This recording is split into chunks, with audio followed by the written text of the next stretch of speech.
एक घरोई बस भारसाम्य हराई गोटे साइकेल को धक्का देबारु साइकेल चालकंकर मृत्यु होईछि।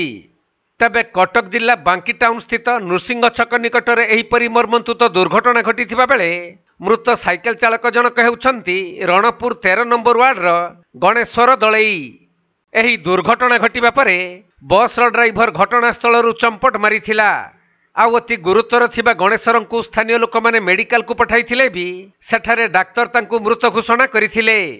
तेणु डाक्तरखाना परिसर रे उत्तेजना प्रकाश पाइथिला।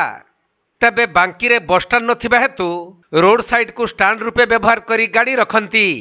सही क्रम रे श्री लोकनाथ नामक एक घरोई बस कटक रु बांकी पहुंचीबा परे स्टैंड रे गाड़ी रखिबा पूर्वरु घटिथिला एहीपरि दुर्घटना, जहाँकि बसटी साइकेल आरोही को धक्का देबा परे भारसाम्य हराई रास्ता कड़े थिबा एक पोखरी आड़क माड़ी जाइथिला।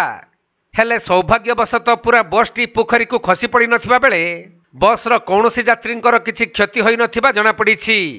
खबर पाई बांकी पुलिस घटनास्थल रे पहुंची दुर्घटना संपर्क रे तदंत करिसंती।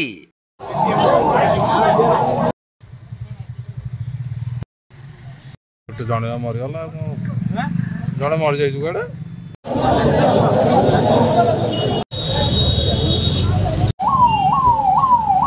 कटक जिला प्रतिनिधि राजेश कुमार साहू रिपोर्ट, कोणार्क लाइव।